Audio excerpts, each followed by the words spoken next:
Natarajia kufanya uchaguzi mkuu Oktoba mwaka huu, ambapo wananchi watapata fursa ya kwenda kuchagua madiwani, wabunge pamoja na rais.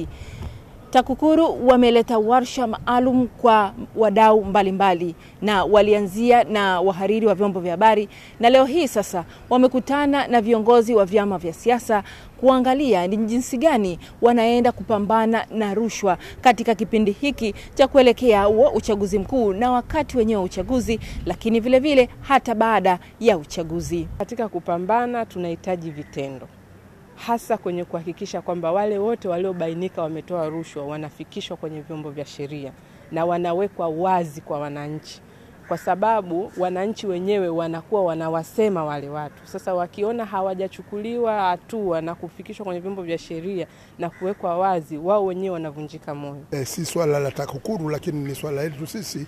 Inabidi rais aliyoko madarakani ambaye pia ni mgombea aweze kukutana na wadau wa vyama vya siasa, washiriki wengine, tuweze kujenga mazingira ya kuaminiana tunavyoingia katika uchaguzi mkuu.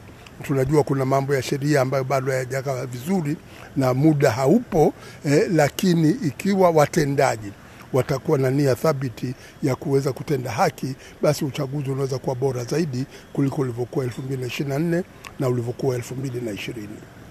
Kwa sababu tafasiri ya rushwa inaonekana kwamba ni masuala ya ushawishi wa kutumia fedha ama tafasiri ya rushwa ya ngono, lakini mimi napenda kwamba twende mbele zaidi, kwamba hata vitisho wakati wa uchaguzi iwe ni tafasiri ya sehemu ya rushwa. TAKUKURU isiishie tu kutupa mafunzo na kutoa hii warsha kwa viongozi wa vyama na baadhi ya taasisi mbalimbali, lakini ikibainika hatua kali za kisheria zichukuliwe kwa yoyote atakayefanya kitendo au majaribio ya kutoa au kuomba rushwa. Lakini wengine wanaeleza vile ambavyo wamejizatiti kuhakikisha wanazuia mianya ya rushwa ndani ya chama chao. Tutaendelea kusimamia vizuri kanuni zetu za ndani, sheria za nchi, pamoja na kufuata miongozo na maelekezo mengine ambayo yatakuwa yametolewa katika kupambana na kudhibiti rushwa. Mkurugenzi mkuu wa TAKUKURU ambaye ni mwenyekiti wa warsha hiyo amewahakikishia watasimamia vyema sheria. Ndio maana wakati tunaendelea kushughulika na rushwa hivi sasa na vitendo vya rushwa, lakini tumejikita katika kuhakikisha ya mapambano ya kuzuia na kupambana na rushwa yanakuwa endelevu. Lakini kwa wale wakaidi, hatua zimekuwa zikichukuliwa. Wote mnafahamu hatua zinachukuliwa. Sidhani kama utamaliza siku 2-3 kwenye vyombo vya habari usipate taarifa za TAKUKURU kufikisha watu mahakamani. Msajili wa vyama naye akagusia gharama za uchaguzi na kuwatahadharisha. Kwanza lazima tutambue kwamba uchaguzi unapofanyika hata sheria ziko mbioni, ziko kazini. Na moja wapo sheria kubwa ambayo tunaisimamia sisi ni gharama za uchaguzi. Watu hapo ndio wanapenyeza matukio ambayo yanaweza kawa na taswira ya rushwa.